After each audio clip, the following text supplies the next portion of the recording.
Thank you. It's all yours. Good evening. It's good to be here. For about 20 years, my wife and I have been involved in running the Cedar Vale Health and Lifestyle Retreat. And this is actually the sign, apart from the welcome part, that guests and passers-by see as they come down the mountain in Kangaroo Valley. And we're kind of located in a very nice spot here, just here. It's kind of what they call the Southern Highlands. It's a beautiful part of the world. It's about an hour and a half south of Sydney, about 2 hours north of Canberra. And so it's very strategically located. And so, we've got about 4 million people right there within an hour or two. Some people do come by train or fly in and then come by train. And so it's been a ministry now that we've been operating from the health centre for about 25 years. And so we've been there for 20 of those 25 years. After 20 years of working there, we've always had a desire to go out and kind of share what we experience there with our guests and the health principles that we use with the public and the churches. And so this year I put together a proposal that we take Cedar Vale out on the road. And so that's what we're doing now. We travel around, go to camp meetings and different seminars, and we help promote good health. And particularly we're focusing on a lot of outback and rural churches. Churches that are small, that don't have many resources, and so they might want some help. And we'd like to have them use that also as a community outreach. This is the lodge where our guests stay. We have a 5 and a 12-day program. They come in on Sunday, they stay for 5 days or 12. In the second part of the week, in the second week, we have another 5-day program. So we have 2 5-day programs within that 12-day period, or you can come for 12 days. We used to have longer stays as well, but now we just limit it to 5 and 12. And it's really been a blessing for me. I come from a nursing background, went through the Sydney Adventist Hospital, did my nurses training there, and I worked in nursing for about 10, 15 years. And over a period of time, I kind of got a little bit discouraged because I realised we were just kind of putting band-aids on health problems. That really what we needed to address was the cause of disease. And there's a lot of research out now to show that we can actually reverse many of the chronic degenerative conditions that are in our society. And so this is where our guests come to, and I really enjoy the rustic environment. We have anywhere between 6 and 9 people come and stay at a time. And we keep pretty full. The last 5 years we've been pretty full. We often have a waiting list to come. And it's really been exciting for us as people come, and sometimes we kind of shake our heads and we think, can we really help this person?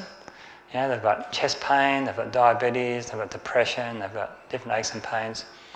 And we just put them onto our program of, good food, hydrotherapy. We have all different kinds of types of hydrotherapy, massage, sometimes some simple herbs, and also we get them exercising.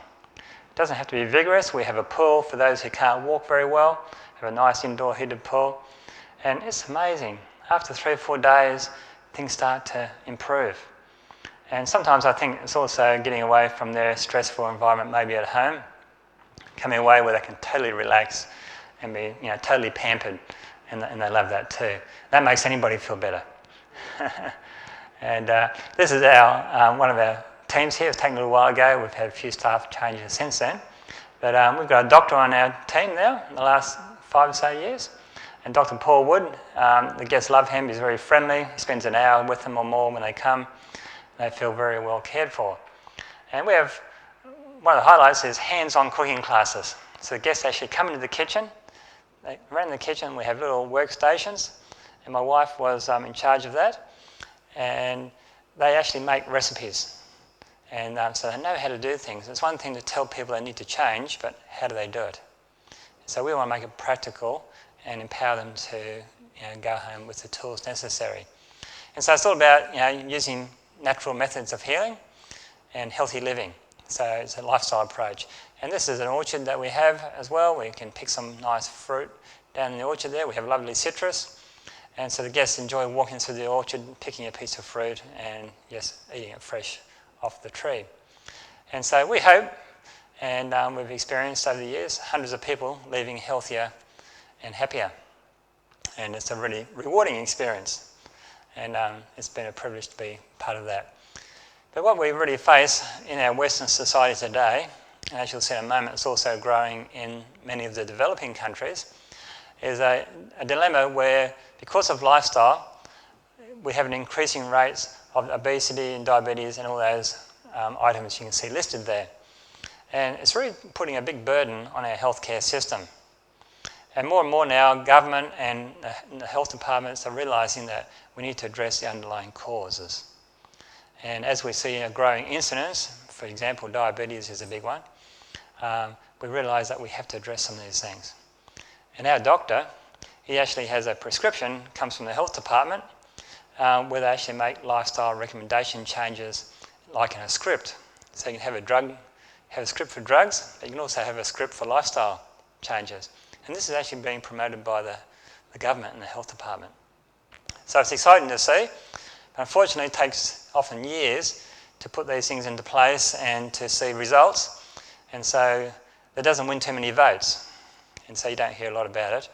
And there's not a lot of emphasis placed upon it. It's still about emergency care, stabilising people, and trying to keep them happy that way. And let's face it, it's easier to take a few drugs or take a few pills than to actually make lifestyle changes sometimes. And so, but we're trying to show people that, hey, healthy living, it isn't a burden, it isn't hard to do. Yes, it takes commitment, but the rewards are certainly worthwhile. So lifestyle diseases need lifestyle solutions, okay? And we had the privilege about 7 years ago of going to Africa. And right here in the middle of the southern part of Africa is a country called Zambia. And we were asked to go there and help support a team to establish the first lifestyle centre in Africa. And it was located, this is the capital, Lusaka here, just south of there is little Kafui. And it was right there on the river that there was a nice Adventist health retreat being established on a property there. And because Africa is well known for its famous Victoria Falls, which Zimbabwe and Zambia share. And Africa is really a basket case for disease. And you all hear about AIDS, don't we, in Africa? And it's true. It is rife. But you know that diabetes is worse. We had the president of the country, his personal physician, come out and visit our lifestyle centre. And he told us, he said, AIDS is where the money is, the funding, international organisations. But he said diabetes is killing more people than AIDS. He said just the genetic makeup of the blacks, they just don't handle the changes. A bit like when, I guess, the white man came to Australia, the Aboriginals got, different diseases, measles and mumps, and wiped them out. So things like diabetes, heart disease, and also blood pressure is a huge one. They really suffer from a lot. And so as the introduction of Western influence comes in, you often see kids for lunch having a bottle of Fanta and a white bun, and that's lunch, almost devoid of nutrients. And they love it because they're living like the white man. And they watch a lot of TV, a lot of movies, and they think, hey, if we can live like the white man, we've attained a certain status. And so this is what they're doing. And so you're finding them transitioning from eating out of the field, the garden, and they're starting to eat just lots and lots of white bread. And everything now is cooked in oil. And so it's having an epidemic impact on there. And of course, many of them are putting on weight too, as they become more sedentary in their lifestyle and eating more of these high-calorie foods. So once again, poor lifestyle habits are playing a role there. And so it's spreading around the world. It used to be called Western lifestyle diseases, but now it's in developing countries as well. It's happening in Asia, Central and South America, everywhere. And this is the wellness centre that we involved in helping to set up there in Zambia. It's quite nice, isn't it? I'd be actually quite proud to have that here in Australia. And we had some clinics on the property there where we used to help the poor people. They had nurses there. And we used to go out and doing programs for the villages. But the middle to upper class weren't being helped. And they're the ones that were, really coming down with these conditions. And so this is what has been established there, and it's very, very busy. It's kept full all the time, and they've actually made a lot of little cabins now as well to go along with it. So this is another picture from the back of it. Some nice gardens there. They've got 3 full-time gardeners. It's very nice.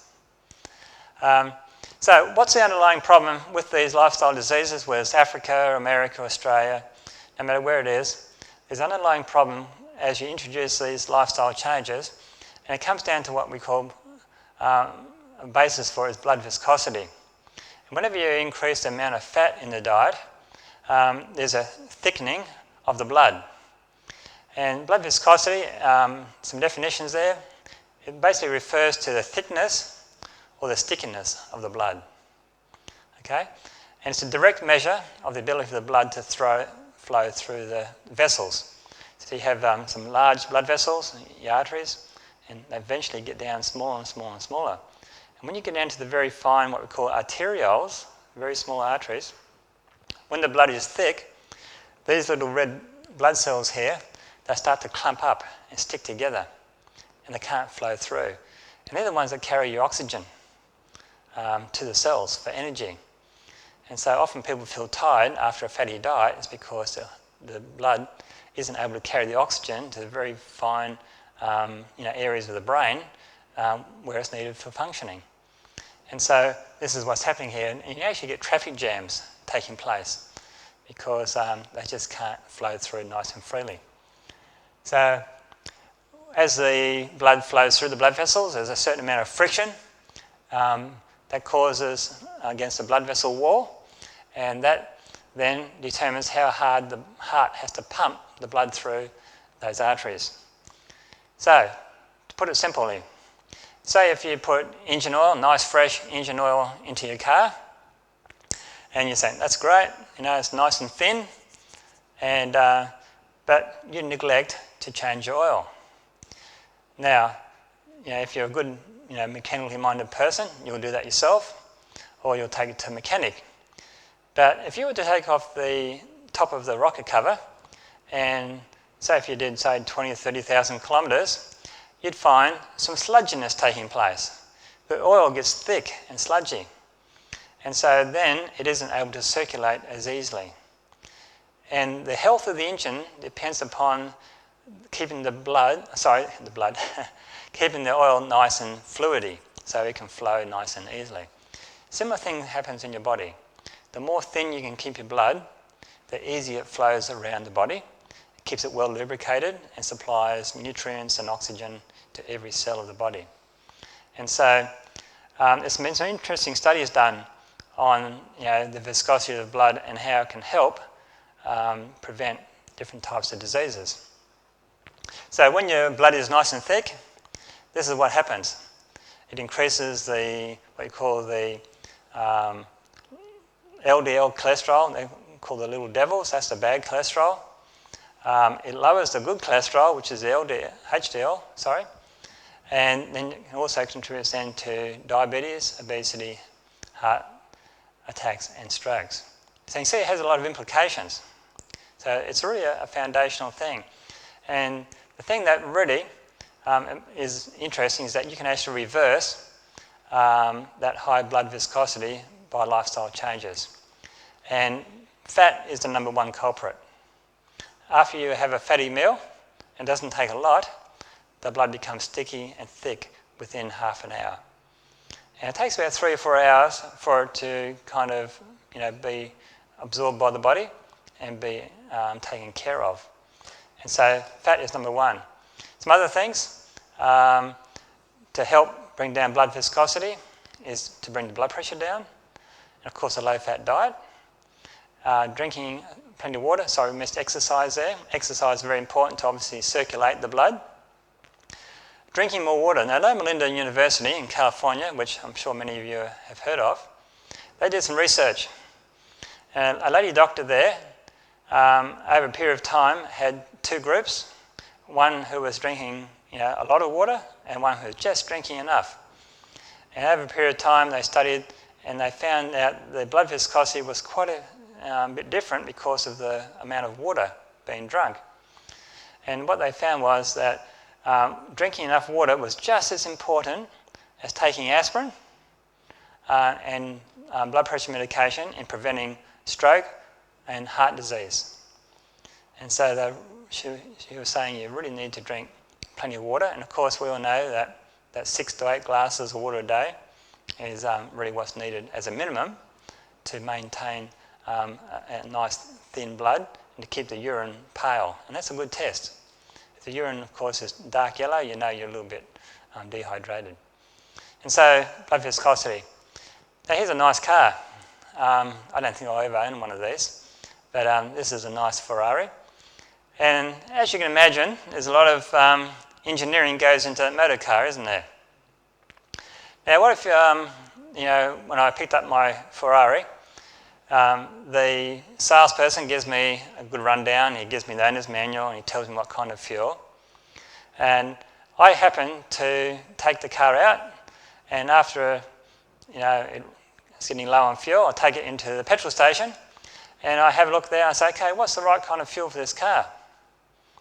But I notice, that diesel's 10 cents a litre cheaper. Now my Ferrari runs on premium unleaded. And so I say, look, diesel's 10 cents a litre cheaper today. I think I'll save some money. I'll put diesel in it. Now that's a silly thing, isn't it? You know what's going to happen. It won't be long before the car will break down.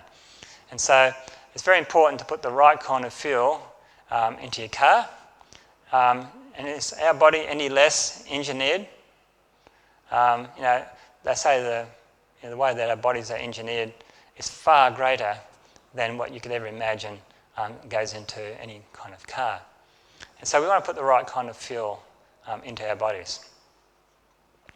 Okay, so this brings us to what we call the blue zones. And what's interesting here is, as they've studied around the world, the population groups where people live over the age of 100, 10 times more than the average American ever reaches. So it's going to be 10 times greater, those people living over 100.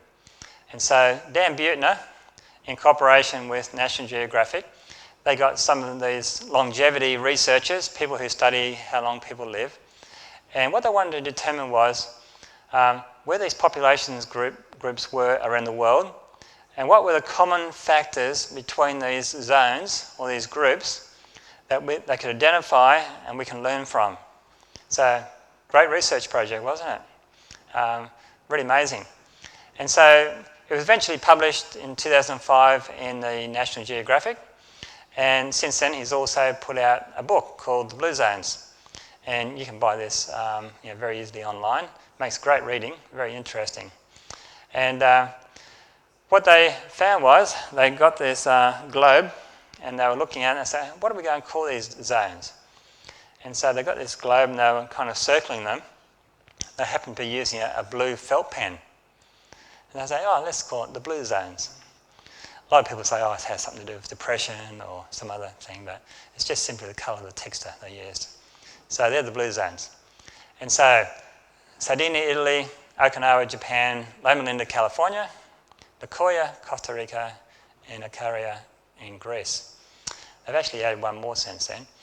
And so these are the zones that they identified where people were living the longest in concentration. And they wanted to see what the basis for longevity was. And a lot of people say, well, it's all in your genes, your genetics. And no matter what you live, how you live, you're really determined by your genes. And what they did there in the Danish twin studies, they showed that less than 25% of how long the average person lives is actually dictated by their genes. Less than 25%. So 75% is up to you and the lifestyle you live. Okay? So that's good news. In other words, even though you might have bad genes, mum and dad, might have had heart disease and things like that, you can actually, reverse that trend through adopting healthy lifestyle principles. So that's good news. So the problem is, though, for the first time in history, our children are actually facing the potentially reduced life expectancy. through modern medicine and drugs and sanitation, over the last several hundred years, we've actually improved our lifespan. But now, because of lifestyle influences, our children have less of a chance of actually improving that. They're actually going to decrease that. So it's quite amazing, isn't it? And so we want to avoid that. And a lot of this is actually coming apart because of our sedentary lifestyle.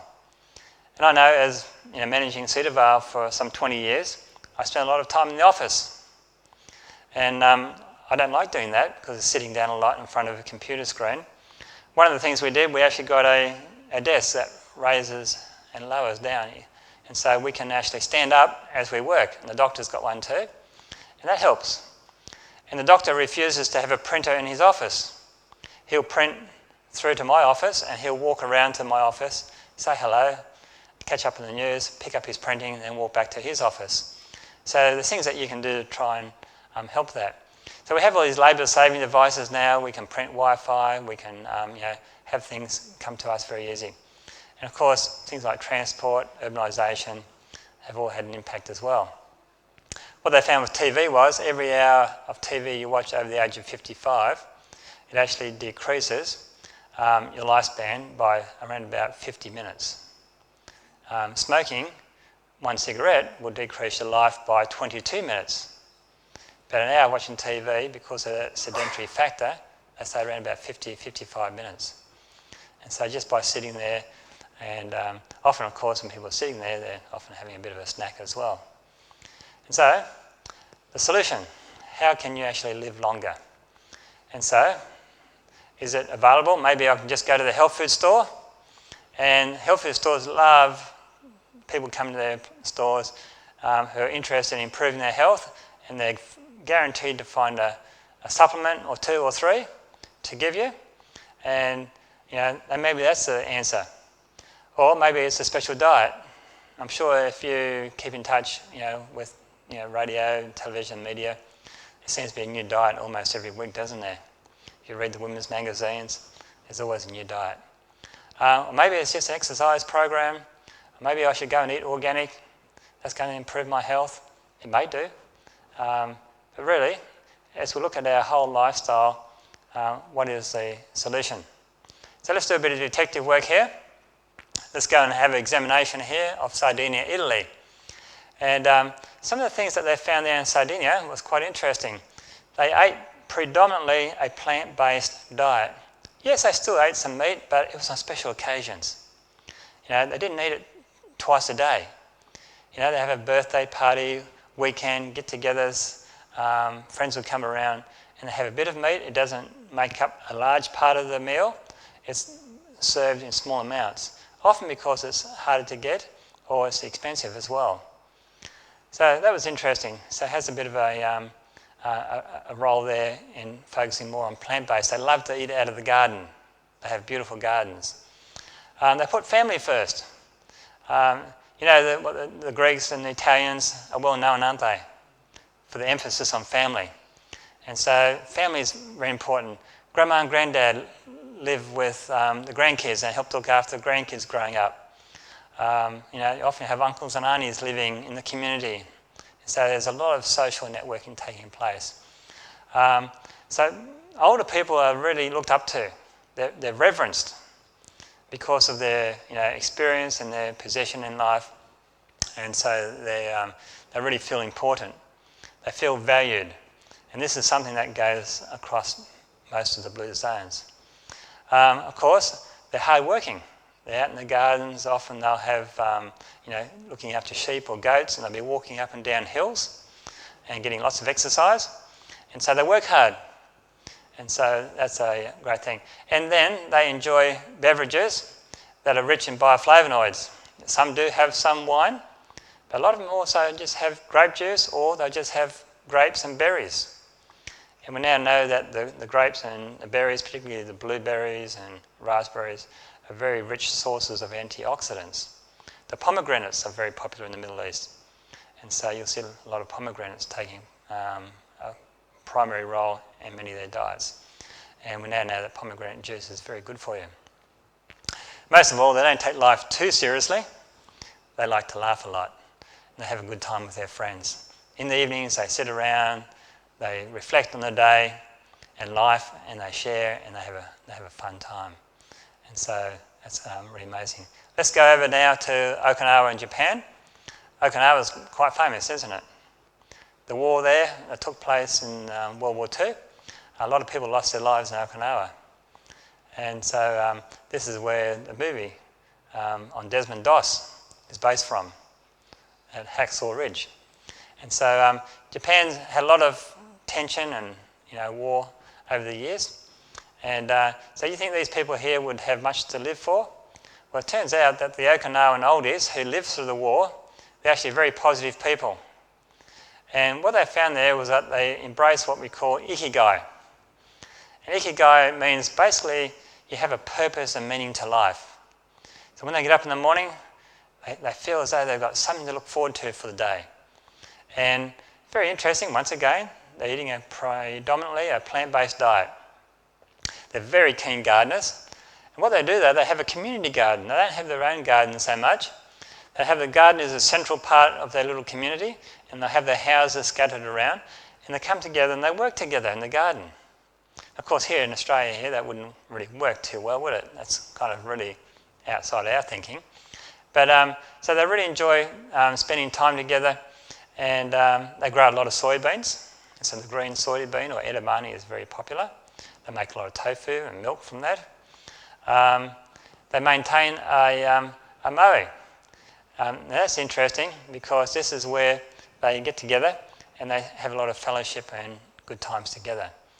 Of course, out in the garden, they're getting a lot of sunshine as well. They're keeping active, and they also grow some herbs, which they use for when they get sick. So with this ikigai mentality, they have a really positive attitude to life. And so it sounds good, doesn't it? I think it's the ideal kind of environment. So these people are actually living up to 110, 112. And this lady here actually is one of the oldest ladies. She has passed away since, but I think she lived around about 112. And even at about 110, she was still out in the garden there doing some chipping and hoeing and interacting.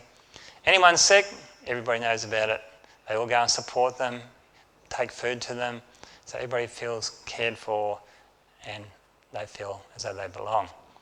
Now we go down to Central America, to Nicoya, Costa Rica. Has anybody been to the central part of America there? No? Very tropical area.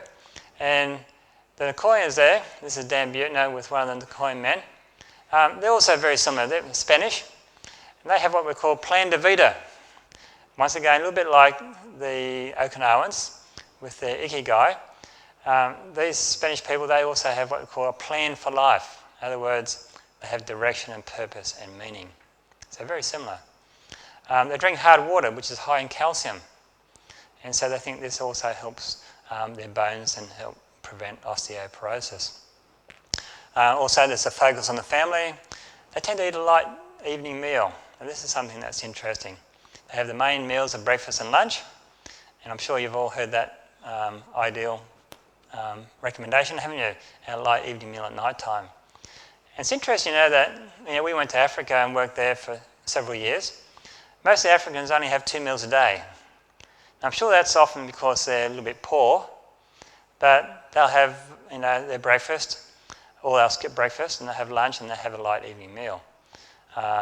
So a lot of the cultures, basically because of economics, a lot of them only have 2 meals a day.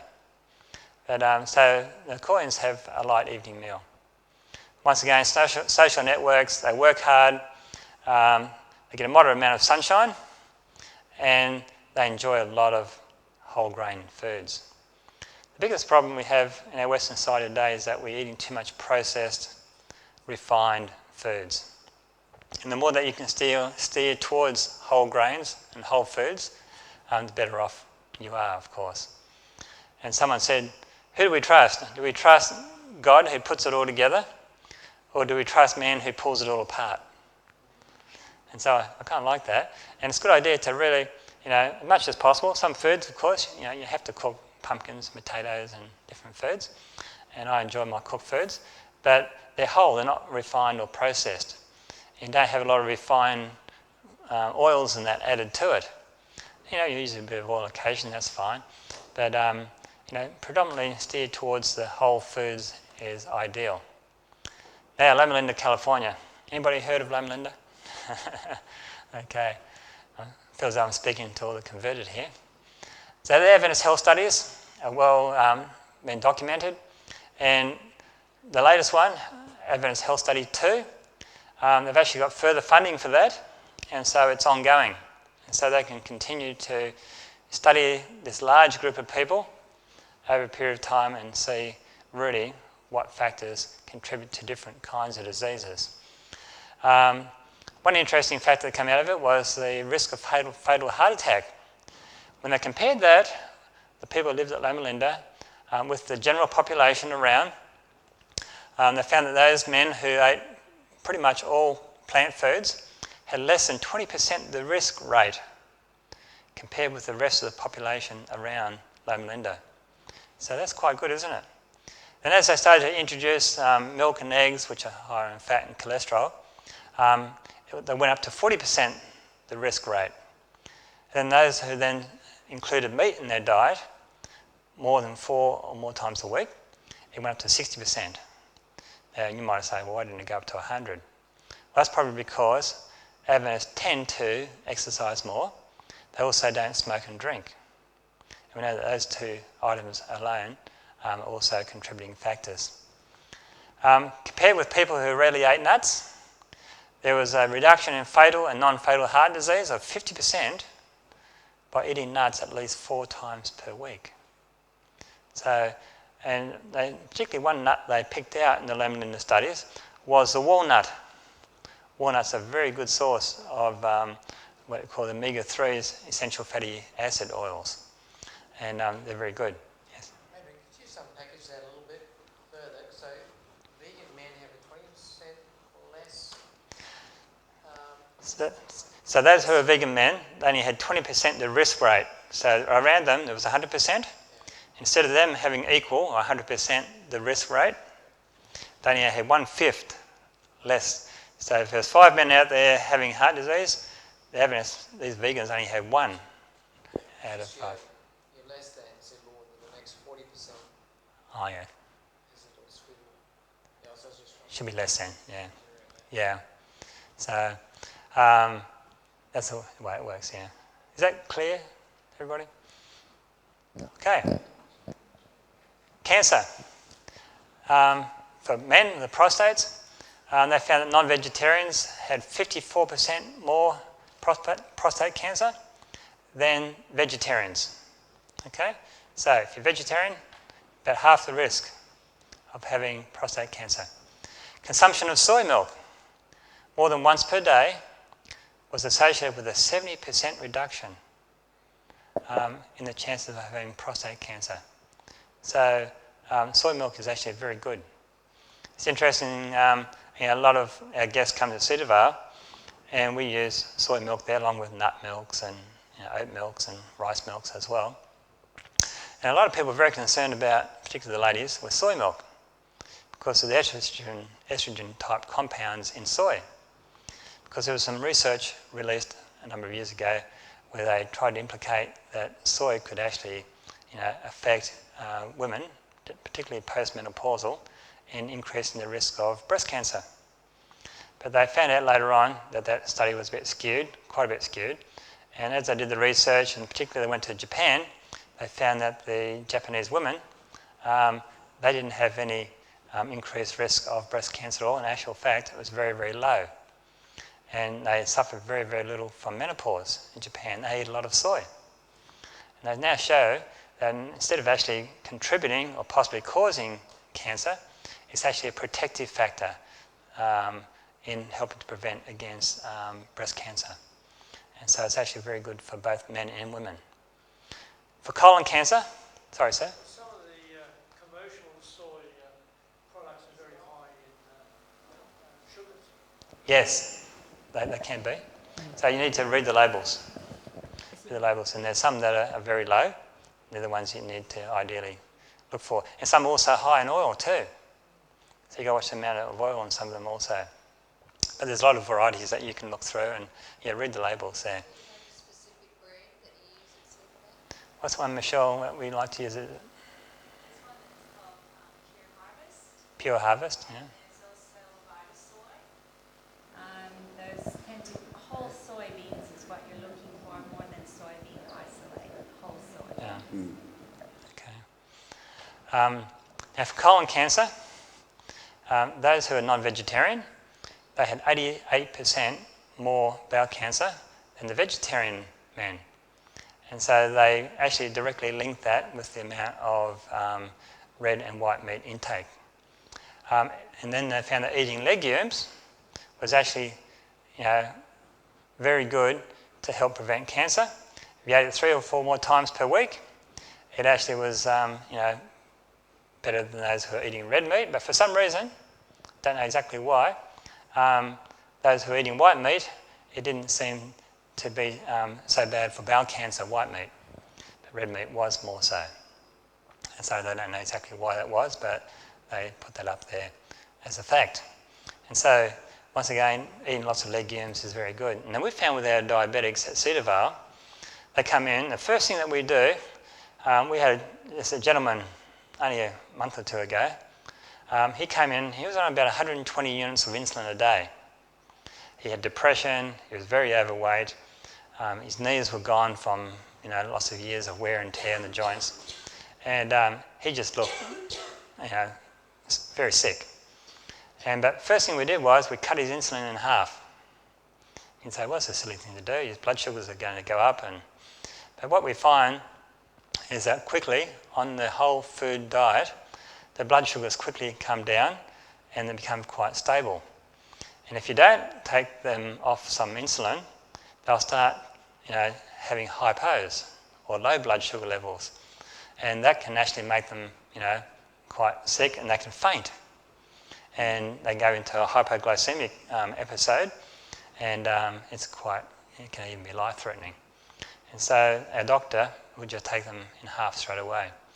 And this guy, within 7 days, he was down to about 10 or 20 units of insulin a day. He still had to have a little bit. We've had some guests go off their insulin within 12 days. Just amazing. Type 2? Type 2. You can never get them off insulin, of course, on type 1. You can often help them become more stable, so the blood sugars aren't spiking and then dropping with type 1s.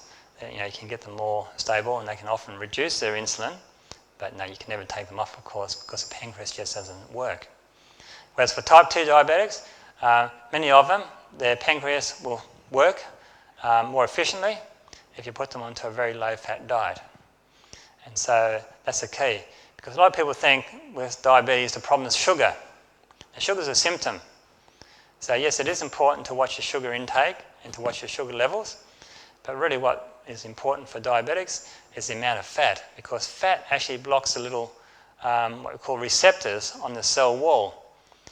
Now, say for example you were to walk through that back door there, the door was closed, but you needed to have someone, you had an arm full of food or a box of items, and you wanted to go through the door and you can't open the door, you'd have someone open it for you.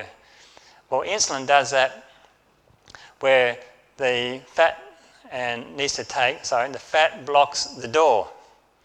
And so as the insulin grabs onto the sugar molecule and wants to take it into the cell for energy, okay, the fat blocks the door. So the insulin can't open it and take the sugar in for energy. And so the sugar level builds up in the bloodstream. But as you lower the fat intake in your diet, particularly saturated fats, which are found in particularly cheese and butter and in meat, you find when you lower that down to about 10% of the diet, we get it down to about 10%, the insulin receptors on the cell wall start to increase in number. They start to open up freely. So then the insulin can take the sugar and take it into the cell for energy. So people then start to feel better because they're getting their sugar into the cell where it should be for energy. Does that make sense? It's just a simple way of putting it. And so we see people stabilise very quickly in 5 to 12 days, and they can really reduce their medication. Now, it's not our goal to get people off medication, but that's just a side benefit. And so that's a really good thing. Yes, Joe? What's your take on coconut oil? There's some good properties in coconut oil, but just be careful, particularly if you're wanting to watch your weight. It still is high in calories. It doesn't matter whether it's olive oil, coconut oil, meat, like fat in the meat, what it is. Oil is oil, and it has 9 calories per gram, whereas your carbohydrates and protein only has 4, so it's a lot lower calorie.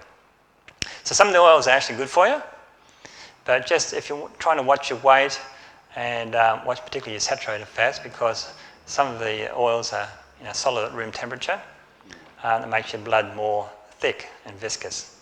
So use it in small amounts, but don't have too much. Okay, some other key findings at Loma Linda. Non-vegetarians were 2.5 times more likely to be obese than non-vegetarians. Once again, more plant-based.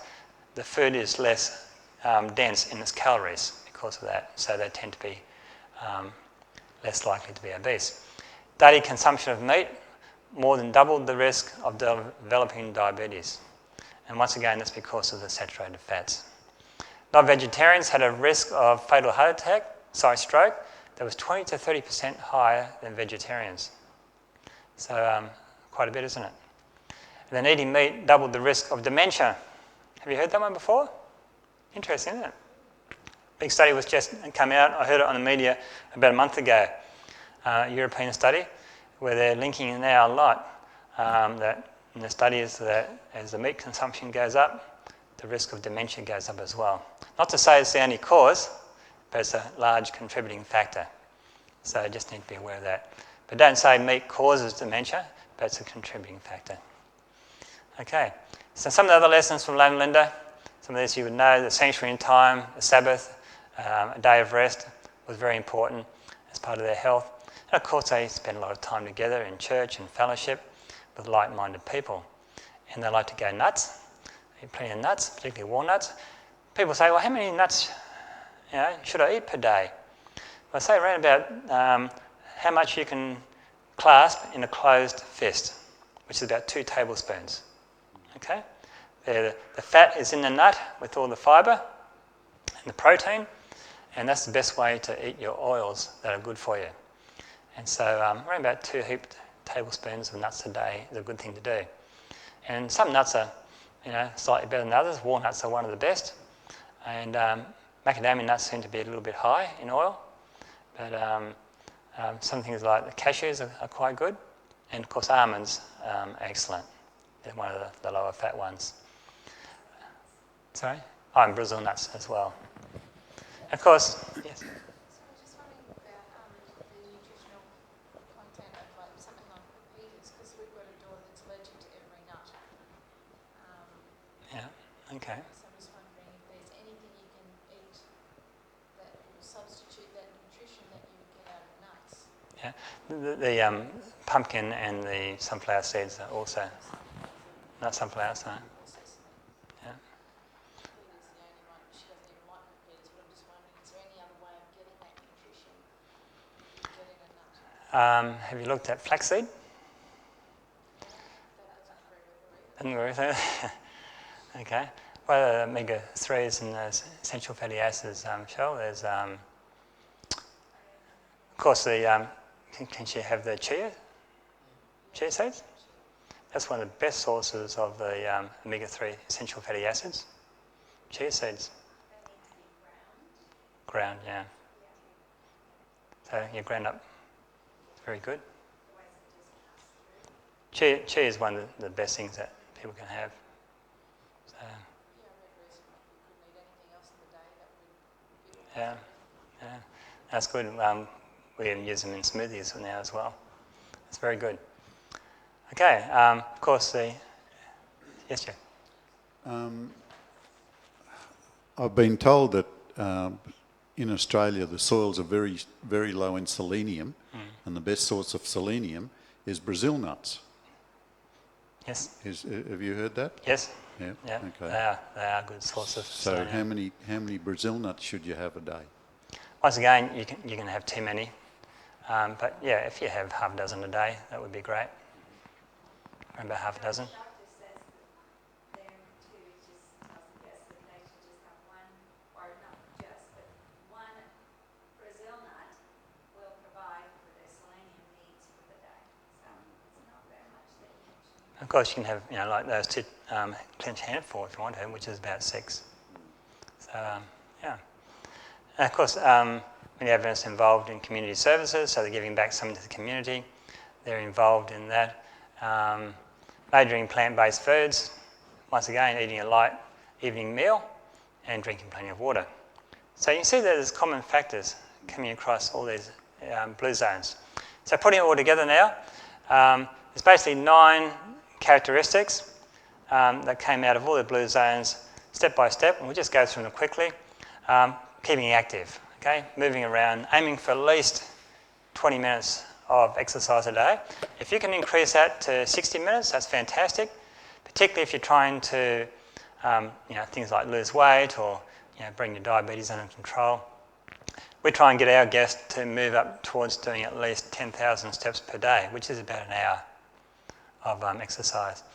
Now, many people just can't do that initially. And so we just say, just do what you can. And you're better off doing small, frequent amounts than one large effort episode.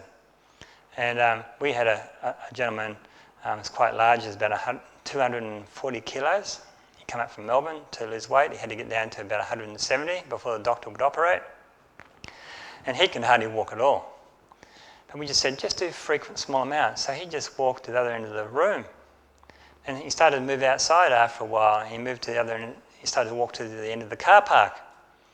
And within a few weeks, he was walking about 2 kilometres. It's just amazing. Up to the gate is almost a kilometre, and he was walking to the front gate and back.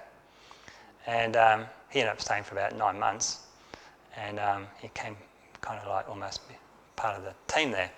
And he got down to about 170, 180 kilos, and he was very happy with that. And so about an hour a day is really good if you're trying to reverse condition, but to maintain good health, at least 30 minutes. And that can be walking, cycling, swimming, anything like that. And gardening is really ideal because there's some purpose with it. And that's where the blue zones, they show that they're actually doing something that's contributing, to their food and the social network. They would give access to their friends. And so we call that purposeful exercise. And that's the ideal. Down at Cedarvale, we will have wooden fireplaces. It's pretty cold down there in wintertime. And so all us guys are out there, and you can often hear each other chopping firewood. And so I really used to enjoy warming up and getting some exercise just by chopping firewood, because you don't have to do that up here, do you? That's interesting, because in a lot of retirement villages now, they don't let you have gardens. Don't they? No. Why is that? That's what I want to know.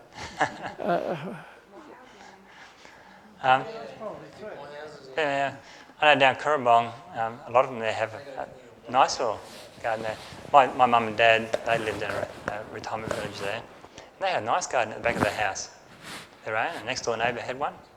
Yeah, which would be a great thing. That may be Adventist, but I know that Yeah. it's not so in a lot of them here.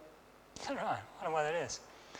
The Japanese have something here called hare hachibu. And this is where, food isn't easy to come by for many of these ancient Japanese. And they have this philosophy that you eat until you're 80% full. Yes, you could eat more. They say, I've had just enough. And they get up and they move away from the table.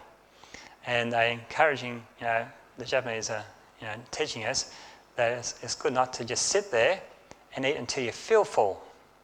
Because it takes about half an hour for the receptors. You have stretch receptors in the stomach that tells the brain that, hey, I'm full, it's starting to be uncomfortable. It takes about half an hour to get that message through. So just learn to eat until you're comfortable, 80% full. It's a really good idea.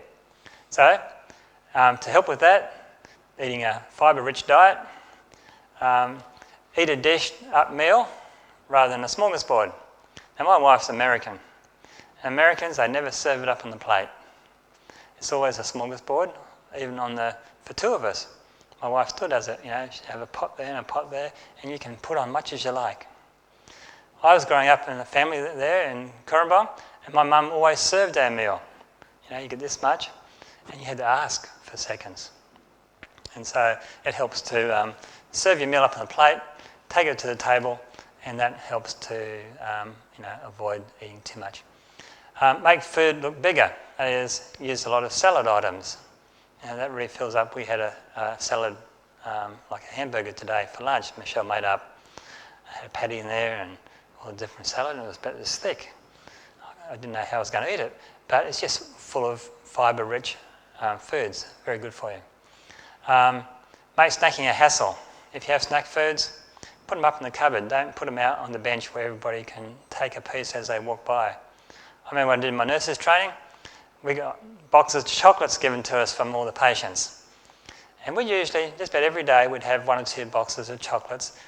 Towards the end of the shift, when the next shift came on, we'd bring out the chocolates, and we all wander by for about half an hour, and we'd pick up 1 or 2 chocolates, because you always have your favourites.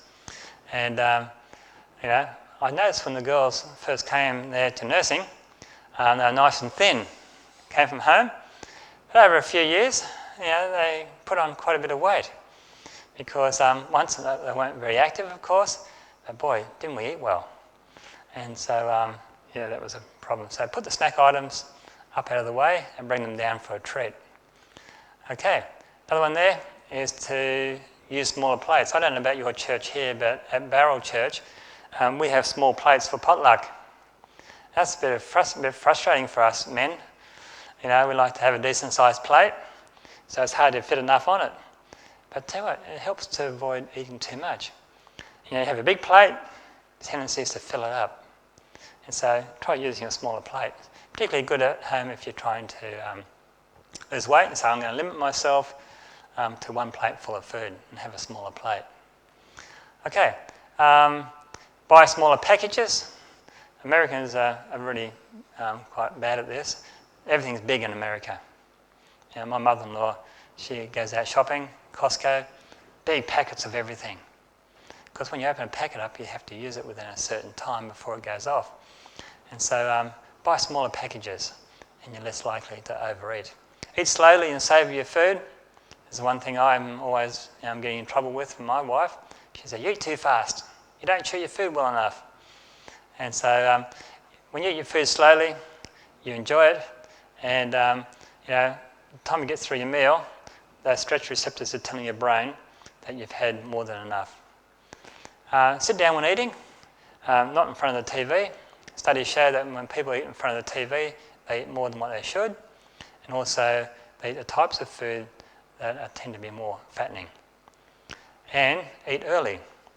Studies show that after about 6 o'clock in the evening, our ability to digest and assimilate protein down into amino acids so the body can use it for building and repair is greatly reduced after about 6 o'clock. Okay, so in the evenings, if you're going to have an evening meal, try and avoid high protein foods. Like even nuts, but things like beans and dairy products are high in protein. We tend to have more vegetable and fruit items at night time. Sometimes a piece of toast. Crackers are good. Easy to digest and not high in protein. Okay, lesson 3 from the Blue Zones. There tends to be a slant towards plant-based foods. Okay, there's a very minimal intake of meat and processed foods, so lots of whole foods. And most of them enjoy their beans and legumes. Things like chickpeas are very good as well. High in fibre, low in fat. One of the things that we get our diabetics doing when they come is learn how to make recipes and give them recipes with bean dishes in them. Beans and barley, B&B. So have a B&B breakfast. Plenty of barley and beans. And sometimes diabetics find it better to have some beans for breakfast. It helps to give them a more sustained blood sugar level throughout the morning. And then lunchtime they can have top up there, and they do very well. We actually had a pastor of our local church, and he was hypoglycemic in his metabolism, and he found that having haystacks for breakfast was a good thing for him. So he always had to have a good feed of beans for breakfast, and he never had any of those low blood sugar episodes. Very good. Okay, enjoy something red. Of course, we don't recommend having the wine. The New South Wales Cancer Council, I'm presuming it's probably very similar in Queensland, they don't recommend that there's actually any safe level. Sorry, that's a little bit hard to read there, but you might be able to do it. They don't recommend any amount of alcohol to prevent heart disease, and the idea that having a glass of red wine at night is good for you. They say the alcohol in it causes cancer, and there's no evidence that there's really any positive benefit for that. Okay, the next one there, the World Health Organization, they say that there's no merit in promoting alcohol consumption as a preventative strategy. And that's really deflating for many of our guests that come. They love to have their glass of wine at night time. It helps to relax them, and they think they're getting their red antioxidants. But unfortunately, the evidence is out there that the alcohol in it, there's very limited evidence that, I think it's just for men in one age group, that there might be a benefit if they consume a little bit of alcohol. But I'm sure with time that'll even be debunked as well. But certainly for women, there's no evidence at all for any red wine. Okay, alcoholic drinks and ethanol are also very carcinogenic. In other words, they cause cancer. So you need to watch that as well. So they say there's no safe level of taking in alcohol. Okay, so get your antioxidants from the whole foods. I don't, sorry, no, I don't. Often, of course, it's caffeine, isn't it? In those, and it's very addictive. It's interesting. I just mentioned this. We have more problem with guests coming off caffeine than nicotine. That surprised people. I've been doing this for 20 years now, and we see hundreds of, even probably several thousand of guests come through now. I'd much rather deal with a smoker than a person coming off caffeine. Now, smoking is more addictive. Okay, it's harder to give up because of its addictive nature in the brain, but the withdrawal effects from caffeine are worse than nicotine. Okay, some of our guests, they have to, go home because they're just, so sick from giving up caffeine. And we always send them a little note in our letter of, in the booking confirmation. We recommend strongly, we underline it and put it in bold. We recommend that you reduce your caffeine intake, ideally down to 0 before you come, to help prevent the withdrawal effects from taking place when you come and spoil your stay. We had 2 sisters come from out near Narromine, Western New South Wales, and they came for 5 days, and one of the sisters, she was sick for the whole 5 days. And I really felt bad for her because she's investing money in her stay to come and enjoy the environment, and she's in bed most of the time. And but the last evening she started to feel a bit better. Then she went home Friday morning. But about 2 months later, she sent us an email saying, I just want to thank you so much for putting up with me, because we had to really try and nurture her along so she wouldn't get dehydrated.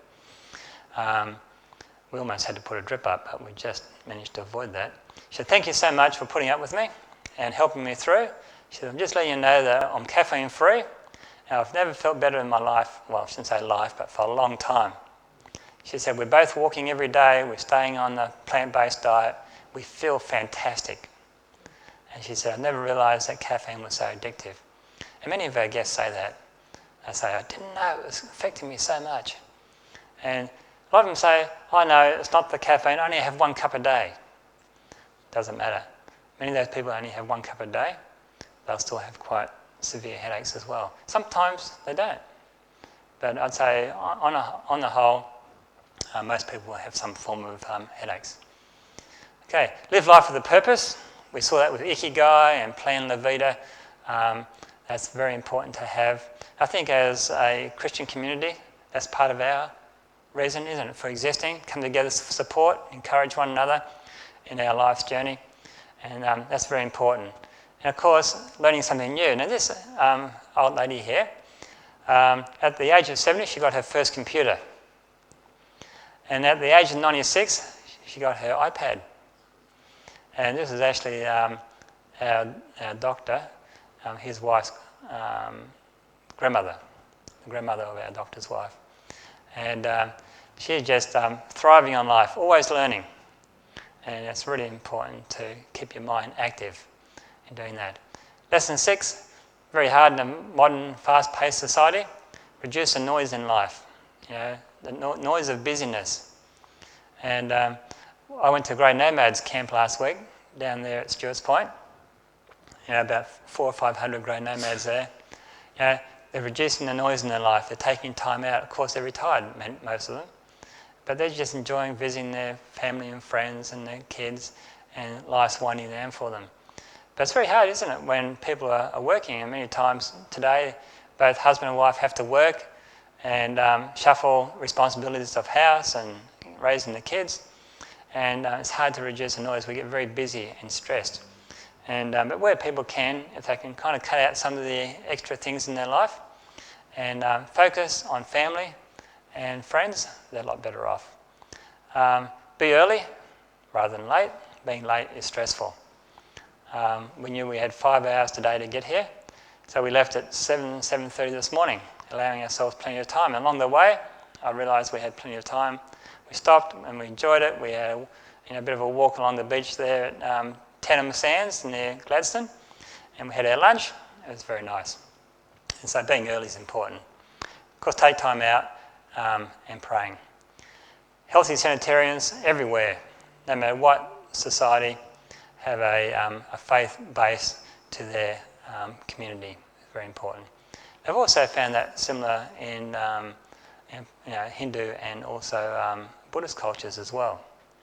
So if you belong to a religious group or community, take a more active role in that organisation to feel part of it.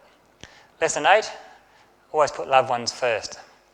Some people say, live together in the same house, like the Italians and Greeks do.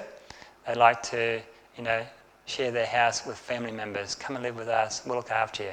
Very important. Establish rituals. Now, I don't know about you, when you were raising a family, or if you have a family, going away for the annual holiday was something that I really enjoyed. I remember looking back when I was a kid and having that with mum and dad. Take us away to the beach, for a week. Fantastic. We took our kids around Australia several times, different parts of Australia. And, took time out from work to do that with them. And so having a family holiday is important. Other rituals, maybe it could be going out and having a meal or a picnic. Some people can't afford to go away on, extended holidays. But just taking the kids and the family out and having a picnic, once every so often. They're little rituals that mean something to people. Last one, but not least, spend time with people who will help encourage you in the right habits of living. And be likeable. What they found in the blue zones, that amongst all these centenarians, people over 100, there wasn't a grump amongst the bunch. They were happy. They were nice to be around. And so, it's very interesting. Just, enjoy being likeable. Yeah. Okay. Any questions? I know we had a few questions and we went through, but Adrian, yes. You just mentioned there about Hindu and Buddhist cultures. Yes. Are there any blue zones in those countries? The Japanese and Okinawa, they would be what? Buddhist? Shinto, no? There was a big promotion some years ago about the lifestyle of the Hunzas Yes. in that part of northern India, Nepal, that area. They weren't mentioned either. No, they're not. I'm not sure exactly why. Not quite sure exactly why that one they didn't get into the group. Whether they're living close to 100, but Yeah, I'm not quite sure how many of them actually got over that 100 mark and whether that was 10 times greater than the American population. For some reason, they didn't. Maybe Yeah. they've changed their lifestyle, they become more European. Who knows? Possibly, yeah. Any other questions on any health issues? Or yes? Talk about beans. Is that just the beans in the can, or any particular beans at all that you're talking about? Any of the beans are fine. Of course, the less you have things like sugar added to them, the better. So the more that you can buy beans already, cooked in the can. The kidney beans, bolotti beans, things like that. They're great.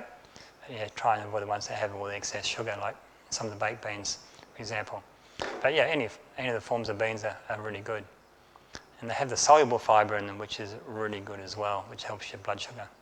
So preparation of beans, I've heard that stuff in tins can sometimes react with your body.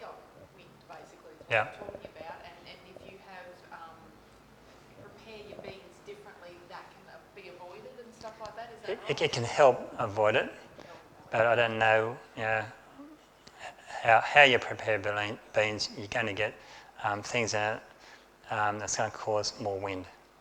It's pretty hard. Even if you cook it well, you drain it, soak it, and you're still going to get some of that effect. It's just high fibre. Things are going to move through quicker. Does that mean like the longer you're on it, the more things are settled down? It's true. And we find with our guests, for the first week or so, that they're a little bit bloated and they've got extra wind and, the bowel habits changing. And what it is, they're finding that it takes different types of bacteria to digest a more plant-based diet than a diet that has a lot of dairy and meat in it. And so different bacteria like different types of food. And they're now finding that the more you can move towards a plant-based diet, the less likely you're going to have things like autoimmune diseases, allergies, asthma, just some of the things because of the bacteria or the flora in your bowel. And so it's becoming a large area, and Avondale College now has a 1 or 2 year lifestyle medicine course, and a part of that course is our doctors actually doing it. They're researching there a lot about the influence of the gut health on disease and that. When I was growing up, and I don't know if some of you others might remember, you hardly ever heard of allergies. And sure, some things weren't diagnosed as well, but asthma and those things, were quite rare. And now, people are gluten-free, a lot of people are gluten-free, and you find you put them onto a simple plant-based diet, and over a period of several months, the gluten sensitivities will lessen as the gut flora changes, and they're able to digest and assimilate those foods. Do you think because the Western lifestyle and the consumption of meat at least 3 times a day is because, the Old Testament, land flowing with milk and honey, milk was a highly favoured type of thing, and yet in the modern society seem to be moving away from that. Yeah, that's right. It wasn't that those people didn't, like you say, have some things like milk and cheese and meat, but they also exercised a lot too. They worked hard. In the last 200 years, we've gone more sedentary. We're not working off that fat, and they're, it's impacting a lot. So, yeah. Process of meat. Jeff. There seems to be, lately anyway, a push for using probiotics. Yes. People that we know of are getting into making coconut kefir, and there seems to be a resurgence of the kombucha plant and things like this. What's your take on that? Yeah, that can be very helpful. Yeah, I know some people who use those to help with their gut issues, and they get good results from it. If you don't need to use it, that's fine. I don't find them very palatable, some of those things. They're not very nice. It's like eating a very raw yogurt, no sweetener in it. But if you need it for your gut health, you've got gut issues, and leaky gut syndrome, things like that, it can be very good for you. So yeah, very important to have good gut flora. It can help so many different conditions. So something that you're going to hear a lot more about over time is the importance of good gut health. And so I just went to a symposium at the Sydney Adventist Hospital that they put on there, and Avondale College put it on, Darren Morton, and got some international speakers in from the States. And the big thing that came out of that diabetes conference, it was only about 5 weeks ago, was the importance of gut health and how being a total vegetarian or plant-based was so advantageous to gut health. As soon as you start to introduce meat and dairy, it changes your whole gut flora. And so this was a big thing at the conference, which I thought was quite interesting. Yeah. We've got a few little resources up there tonight. Yes, as you can imagine, travelling around in a caravan, we don't have much room to carry much and weight. But I've just picked out a few things that some people might be interested in. There's a video there called Forks Over Knives. We show it to our guests. They love it. It just paints a really good scientific, evidence-based foundation for healthy lifestyle, and showing you some of the large studies they've done, in particular the China study, that show the rates of disease as they become westernised. And what I like about it is it actually has some really good stories in there of people telling about the changes in their life as they adopt a healthy lifestyle and how it's just turned their life around. And I always like personal stories and testimonies. How's this really playing out in people's lives? That video is very inspiring. So that's very helpful. We have a recipe book there that my wife has just finished putting together before we left Cedar Vale. Over the years, we've had a number of chefs, and we've picked out the best recipes. There's a nice little recipe book there if you're interested. And we also import charcoal, activated charcoal. And when we do often a Sabbath afternoon presentation, we'll do some simple home remedy demonstrations, and one of those is how to use charcoal. Good for intestinal upset and bites and wounds and things like that. So we package it up into little containers and we distribute that as well. And so there's a few things there that you might like to have a look at, some brochures as well. So I hope that's been interesting for you this evening, and maybe sometime in the future, it won't be such short notice.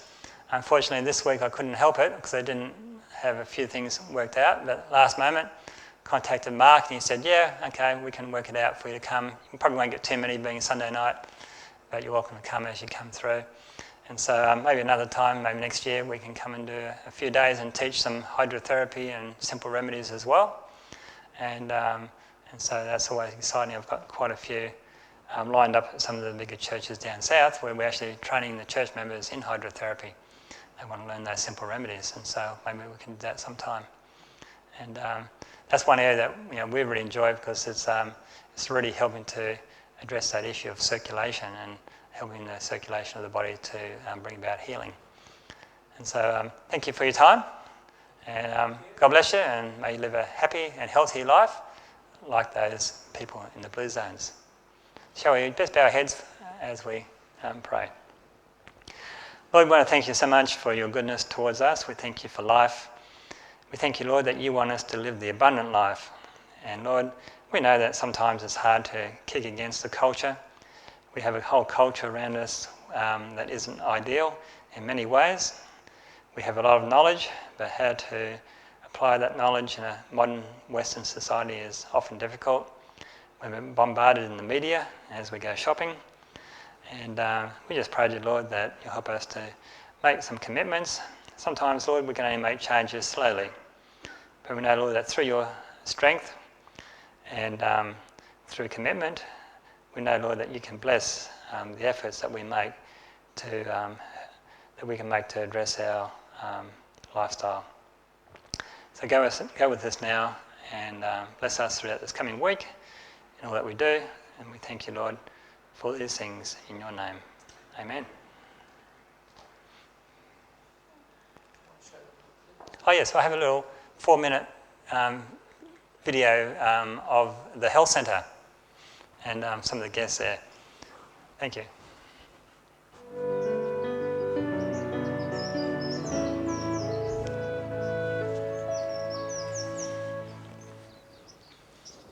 Cedar Vale Health and Lifestyle Retreat is a place where people come for restoration of health, well-being and lifestyle. Cedar Vale is situated on 150 acres of picturesque rainforest overlooking the Kangaroo Valley, an easy 90-minute drive south of Sydney. A Cedar Vale experience is a really amazing opportunity for someone to come from the community and just rest and be still for a while. What I like about Cedar Vale is it's a place where there's people who are interested in helping you regain your health. And not only regain your health, but also have a nice relaxing time at the same time. Came to Cedar Vale because I went onto the internet to Google retreats for my husband and I to stop smoking. Put in Sydney spa retreat because we wanted a bit of luxury and nice food, and quit smoking. And the only thing that came up was Cedar Vale. I'm a jockey. I drove past Cedar Valley on the way home from the races one day. I rang up and inquired about it. Booked a 12-day course. I've already been here for a week and loving it so far. And then I've been at Cedar Vale for a week now. I was looking for a health retreat that wasn't a glamorous pampering. I wanted more to reinvent my lifestyle, and I certainly have achieved that here at Cedar Vale. I came with my husband. And I'm saying, lucky that she chose me to come down here. It has improved my health already because I've lost 3.7 kilos already as of this morning. So for me personally, it's been very enjoyable. I like the food. I've never tried nature food before. I mean, I've always been a meat man and a fish man, but obviously this is something different, and it's changed my life. Cedar Vale Health and Lifestyle Retreat offers a holistic approach to health, providing a delicious, whole food, plant-based menu for our guests to enjoy during their stay. Guests particularly enjoy the delicious food. They enjoy hiking the many kilometres of beautiful rainforest trails we have here at Cedar Vale. They love the pampering therapies, and they find they leave with practical strategies to help improve not only their quantity of life, but also their quality of life when they leave here. And now at the end of it, about to go home, and I've come away richer for meeting all these lovely staff that work here, the beautiful surrounds. We've made great friends with the people who are in the course, had so many laughs, and have planned to have a reunion here in 6 months. Many of the health conditions we find that respond really well to our lifestyle program here includes weight loss, type 2 diabetes, high blood pressure. On many occasions, we've actually found that people with diabetes who respond so well to our program that they're able to significantly reduce their insulin levels, and in some cases actually stop their insulin, which is really exciting to see as a health professional.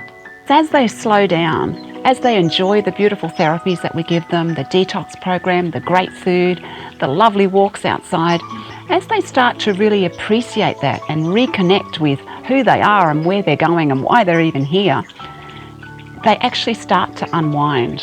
They really feel better in themselves. Guests really enjoy the tranquility and peacefulness here. They love the relaxed home-style lodging and appreciate the friendliness of the staff. The staff are amazing. It's not a job for them. It's all about a lifestyle. I would very readily recommend this place to anybody who really requires this kind of intervention. Here is the place to come for some real relaxation, treatment, rest, and some real personal care from the workers that are here. I could even feel through these treatments and friendships, more than a treatment and friendship. It was probably even entering into a little bit of spirituality that I deeply enjoyed. Here at Cedar Vale, we are very excited about helping people on their journey to live a more fulfilling and abundant life.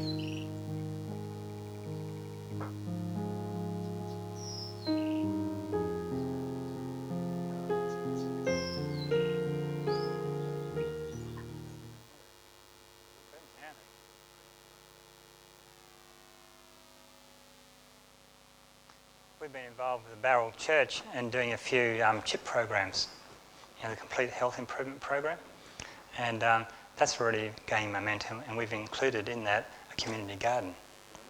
So we have a nice garden there, members of the community come in and they have a really good time. But yeah, so it gives you a little bit of an idea what Cedar Vale's like. It almost makes you want to, you want to go there. And but we actually have a lot of people. We've had people fly down from town as well, Ingham, and they fly into Sydney, and they just catch a train right there in the airport terminal, and we pick them up at a local train station. So we have people come from Western Australia and New Zealand. We've had a few Americans come. So we have people come from far and wide. They have basically on the internet, and a sign at our front gate. Yeah, almost every week we have a guest there who's been there before. So we get a lot of return guests. That's not because we can't help them the first time, they come back for another go, but they just enjoy it. We had a guest there last year. She came, her husband hanged himself, and she was just depressed and overweight and that, and very devastated what happened. She found him, and she went through the program, just really got a lot out of it. Most of all, she got friendship and someone who cared for her interests and needs. And then she came back a few months later, and she said, as she drove in, she says, "I'm coming home." And she's coming back again in August for another visit. So every week we have one, sometimes two. We have one program, but all our guests were return guests from a previous time. Do you have a spiritual aspect to the... We do. We have a little 5-minute devotional in the morning where we read a devotional on nature with some spiritual lesson to that, a little scripture verse. And we always give thanks before a meal. And it's interesting, the first few meals you say grace, there's quietness. By the end of the week, they're all saying amen. And then before treatments, if we believe that they're open to it, we ask, is it okay? We like to ask God's blessing on the treatment. We respect, people's choice. Is that okay? And 9 times out of 10 say, yeah, that's fine. No problems. Go right ahead. Even if they're not Christian. But it's interesting, sometimes if they say, on their thing that I'm not interested in religion, we won't do that. We had one guest come from Western Australia, and we weren't able to share much with her. But by the end of the week, she came to the meal in the line, and she said, "Do you mind if I give the thanks on the meal today?" Happens occasionally. And we said, "Yeah, sure, okay." And she actually had a prayer. She said, "God," she said, "if these people would have mentioned a word to me about spiritual things when I first came, I would have left. But they didn't push anything on me at all." And she said, "It's changed my life being here for the week, and I'm giving my life back to you again." She had left Christianity as a girl, and she came back, and she gave her heart to the Lord again. And we find that happens a lot.